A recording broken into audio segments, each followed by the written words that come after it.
Hi folks, this is Dr. Rob CYWES. I am the carbaddiction doc, and today we're going to have the third installment in a little mini-series about, okay, I've gone sideways, what's happening? The first one was about FATHEAD and all the roadblocks to starting or beginning again, and the ridiculous excuses we love to make to ourselves about why we've stalled out, and how we validate and justify to ourselves that what we're doing is okay.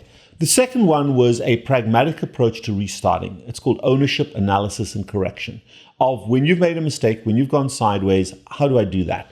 And this video today is about, okay, I've done well with my weight loss, but now I'm not losing weight. I think I'm doing everything right. And there's so much misinformation on the internet, particularly about what keto and weight loss is all about. So I've leveled off, I've stalled out. What's going on? I've been analytical. I don't think I'm making mistakes. So how do I get back on track? And there is biology and physiology that is related to a stall out. So today we're not going to talk about distorting the reality of your addiction. We're really going to talk about certain concepts and certain strategies you want to get straight. And one of the big things that separates a ketogenic addiction approach from a dietary approach is the word calories. And the diet world at its heart is all about calorie consumption reduction, eating less calories, and burning them off, some form of exercise to burn off your calories. And that's absolute garbage, okay? Weight loss is never, ever, ever about calories. But of course weight loss is about calories. Of course it is. It is about calories, but not in the thermodynamic way in which people think about them. Weight loss is about global caloric consumption over a 24-hour period. And that is still very important to consider in the ketogenic space. So the first thing is that it is a total caloric consumption thing, but it's also about how the body uses calories. And the body uses sugar calories completely differently from the way it uses protein and fat calories. So under those circumstances, calories aren't equivalent, and they don't go across those different macro boundaries. We don't have to count macros. But the first step of getting back on track, and nothing in my belief can really go forward unless you eliminate carbohydrates. Getting rid of sugar and starch from your diet is quintessential to getting back on track, especially when it comes to the addiction side, not the diet side. Smoking a light cigarette or drinking a low-tar cigarette or drinking a light beer ain't going to fix alcoholism or smoking. So get rid of the drug that caused you to be fat. Get rid of the trigger for overeating, which is carbohydrates. Get rid of the carbohydrates. But if you're not eating carbohydrates, if you may be carnivore or keto carnivore, and you stalled out and you can't lose more weight, what strategies can you use going forward? And the key thing there, it's still about global caloric consumption. So how do you reduce that? The first thing is look at your meal frequency. We should not be having more than 2 calorie consuming events a day. I don't care when you do them. But 2 calorie consuming events per day is what you want. If you've gone back to snacking and justifying snacking, that's a problem. A snack is always an emotional event, but even purely from a caloric perspective, every little calorie that you consume is a calorie that your body does not have to get from your own fat stores. So if for a protracted period of time, your caloric consumption is decreased or zero, you still need calories during that time, and your body has to go to your stores, whether it's the glycogen in your liver and your muscles or the fat in your fat stores. It has to use those, and you want to trigger that. So Jason Fung, my buddy's concept of intermittent fasting is so important. I hate the word fasting, but going long periods of time each day without caloric consumption is very, very important. The one thing you can do to aid you, and I know this may sound like a paradox, but I have a little whipping cream in my coffee. And that whipping cream does, or the fat in my coffee, not loaded, it's not like fat, it's just a little bit. That fat triggers a hormonal cascade in my gut and my fat cells that are my satiety hormones. There's 5 of them. And they go back to my brain and say, dude, you're full. So I leverage a tiny fraction of fat in my coffee. Understand how this works, folks.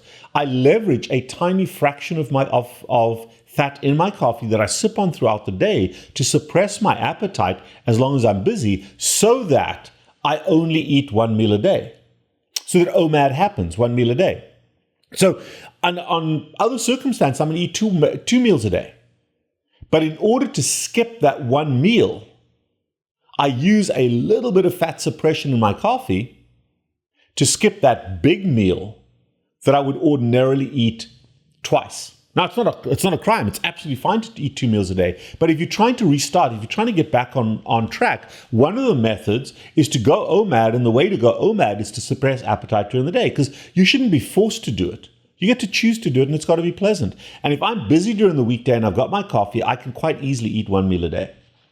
The other strategy that I use there, because the other place where we tend to fall apart, at least I do and a lot of my patients do, is between dinner and bedtime. As our brains are emotionally relaxing, one of the reasons we've stalled out is we've gone back to emotional eating. Now, it may not be carbohydrates. It may be a bit of pepperoni or a bit of cheese or some pork rinds, which on a keto diet are okay, but it's still calories for your head. A snack is always calories for your head. It's always an emotional event. So if you can push eating later into the day, the deeper into the day you can go before you eat, the less time there is after that meal to warrant snacking. And again, that reduces global caloric consumption. That's a very effective way to do that. So we use fat to suppress that appetite. Okay? But let's assume now that you are eating 1 or 2 meals a day. And let's say you're carnivore, or let's say you are very low carbohydrate, high fat, 2 meals a day, drinking, let's say, Crystal Light instead of even coffee, and the weight's not moving. And you're probably at that point becoming somewhat fat adapted, where the cells of your body prefer to use fat over sugar. So if you offered your cells fat and sugar, they prefer to use the fat, the ketones, rather than glucose. So under those circumstances, if you're eating a huge amount of fat, that may be enough, even 1, maybe 2 meals a day, where the fat that you're eating is enough from a caloric perspective to carry you through the day. So the way we play with that, and there's a whole movement out there, which I'd be very cautious about, because very often they've got the cat by the tail on this one. But there's something called protein sparing, and it's kind of a misnomer. But that is where you have days, or you have meals, or you have a series of days of eating high protein, ultra low fat. You eat the filet, you eat the breast of the chicken or the turkey or the whitefish or the tuna. And you cut out the dairy, and you cut out, dairy's not bad, dairy's fine to eat. But at this, you cut out the dairy, you cut out the egg yolks, you cut out the skin of the chicken, you don't eat the ribeye. You cut out the added fat to your food. Maybe not so much bacon. And if you go lean protein, in essence, what you're doing is 2 things. Number one, you're radically reducing caloric consumption in a 24-hour period, even if you're eating 2, maybe 3 meals a day of protein, because you're eliminating the largest gram for gram bulk of calories, which is fat. Fat's 9 calories per gram, protein's 4 calories. So if you want to restart, if you want to see that weight loss journey, and even smart, well-versed carbohydrate people like Andreas Infeld, the head of Diet Doctor, has done this successfully, where they go for a block of time on a high-protein diet, ultra-low fat, and they lose weight. Because you're eliminating fat calories for a while. Don't do this for too long. Don't do it for too long. But especially if you're fat adapted, where your cells prefer fat, now the fat's not coming from your diet, so it has to come from that stored fat. And because you're eating protein, you're going to be protecting your muscles as a source of protein. So you're going to access that fat. And that's an appropriate way called protein sparing. There is an appropriate way to kickstart this. But once you're back on track, once you're starting to lose weight, once you've regulated things again, please, please, please don't stay on a protein sparing diet. It should not be, in my opinion, a way of life, because the human body needs huge amounts of fat, not for calories, but for structural function. Every cell in the body, as it gets repaired, your brain, you need fat. You need fat, particularly saturated fat. Don't be shy of fat. But every now and then, if you back off on the fat, you back off on calories, and you can drop weight. The other value for me, if you've gone sideways and you leveled off a little bit and you're not losing weight, is if you're comfortable doing this, even if, forget about cutting fat back, you can do that if you want to, but even just going through the eye of the needle of maybe for 5 to 7 days, making yourself a pure carnivore, challenging yourself to just do carnivore once or twice a day, a pure carnivore diet gets you back on track. Gets you back on track because it narrows your focus. It eliminates so many things that are itinerant. So going pure carnivore is a very effective way, eye of the needle, to getting back on track.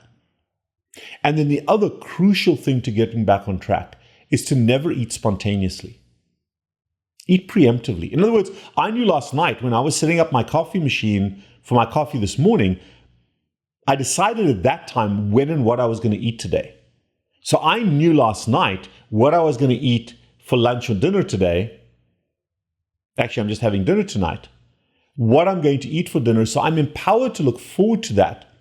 And itinerant, opportunistic opportunities to eat are less important. As long as I've got my coffee and I've got that plan to eat tonight, I'm less a victim of spontaneous eating, even if it's not carbohydrates. So that is an important component. And then the final component that we utilize to get people back on track is killing the Rottweiler. No, that's not nice. Taming the Rottweiler, or turning the Rottweiler into a Chihuahua. What do I mean by that? Insidiously over the last 50 to 60 years, our portion sizes have grown and grown and grown. And actually, my wife and I did this the other day. We went out for the first time in, a long time under COVID, to a restaurant. And we had prime rib. And we ordered prime rib. It came with 2 vegetables. And she's 5'4" and weighs about the weight of a fart. I'm a little taller. I'm 6 foot. And I look and weigh about the weight of a turd as opposed to a fart. So there's my analogy. I know it's childish. But the point is, I'm bigger and taller than she is. And yet they gave us the same portion. Way too much for both of us, and we both ate it. Absolutely fine to eat it. Absolutely fine. Pure carnivore. In fact, I didn't even eat the vegetables. I just ate the big fat the big fat prime rib steak. So did she. And that's called Rottweiler syndrome. The Rottweiler is what, if you think about a Rottie, and I love my Rotties, prefer my Rhodesian Ridgebacks, but love my Rottweilers too. Love big dogs. The point is that when you sit down and you give a Rottweiler food, and it's gone, and it's begging for more. There is no feedback from the belly to the brain. We override that satiety feedback. And in the the high carb, low fat era, where carbs are triggering overeating and fat, which is your satiety hormone, is deficient in your food, and our society, to make us come back to the restaurants, is feeding us more and more. We predetermine how much we're going to eat, and then we eat it. And in the keto space, because it's all carnivore, we eat it all gone, and that's okay. Yes, that is true. It's not going to cause you biologic harm, but it's still calories that you don't need to eat. So the right thing for us to have done in that restaurant is to order the prime rib, cut it in half, and you have half and I have half. And if we want another one, we eat another one. It's called eating sequentially. Or at home, prepare whatever you thought you needed, cut it in half, and take half to the table. If you want more after you finish that half, it is perfectly fine to go and eat more. You're going to eat it anyway. But most of the time you'll find, between the fat in your food and the satiety, now you're starting to feel that signal going back to your brain that says, dude, I'm full. And if you feel full on a smaller amount of food, put the rest back in the fridge. If you want more, eat more. But in that way, you reduce your global daily caloric consumption and you resume your weight loss. So ultimately, all the strategies we've just talked about in this video are about global caloric reduction, reducing the amount of calories you eat per day. But not intentionally, like some calorie counting diet, which leaves you starving. It's about strategic caloric reduction in places where we don't need to necessarily, for a period of time, overeat those calories. The beauty about a keto diet is once you're at your regular weight, you can eat as many of those calories you want to because the body will self-regulate. The body will not allow you to become fat eating fat and protein, as long as you're not snacking. But you still have to create a caloric deficit to be able to lose weight. And that's one of the paradoxes that is not well understood in the ketogenic space. Hell, I do surgery. What is surgery? Surgery is just a very powerful form of caloric reduction.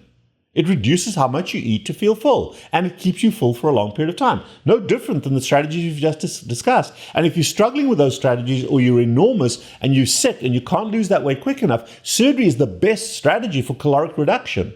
Don't demonize it. Don't reject it. It's a very valuable tool. But if you continue to snack and eat carbohydrates, you're going to destroy your you're going to destroy your surgery. You'll lose the weight and then gain it back. But if during that time you use the surgery to eat less to lose the weight, and you follow the guidelines that we just talked about, stumbling a little bit, so that you don't do this, the surgery is kind of a stair-step way down, so that by the time a year or two has passed with the surgery, you've broken the habits that made you fat, the snacking and the carbohydrates. And then when you've reached that level point, you can eat 1 or 2 meals a day of real food, of proper human diet, as Ken Berry loves to say, and you will keep the weight off. The surgery is a calorie reductive tool, but it should not stand alone, because if you don't change the behavior that made you fat, you're going to figure out ways around the surgery. And I do surgery. I offer that, but not up front, on the back end. When you're struggling with this, we add surgery in if you need it. And don't demonize the surgery. Don't demonize the surgery, but use it as a tool to help you should you need it. At the same time, you may go down this pathway and say, you know what, I was planning on having surgery, but I'm not going to have it because I don't need it right now. I don't need it right now. It's like Monopoly. You've got a get out of jail card. Keep it in your back pocket. Buzz around the board, buy up hotels and houses. And if you're doing great, don't have your surgery. Don't play the get out of jail card. But if you land in jail and you're struggling and you're getting sicker, play the card. And don't demonize anybody for playing that card. I hope these strategies help. Make peace with these strategies. They work. They help you to get back on track. And then you can get back to the business of changing your and addressing your addictive way of life. These 3 videos go together as a clump. FATHEAD, OAC, ownership analysis correction, and caloric reductive strategies on a ketogenic diet using an addiction approach. I hope this helps. We can help you in the office. Text us, WhatsApp us, or call us 561-517-0642. Leave a message. We'll get back to you and set it up. I am the Carb Addiction Doc. Good luck out there. There is no end point to addiction management. It is a journey, but there is no goal.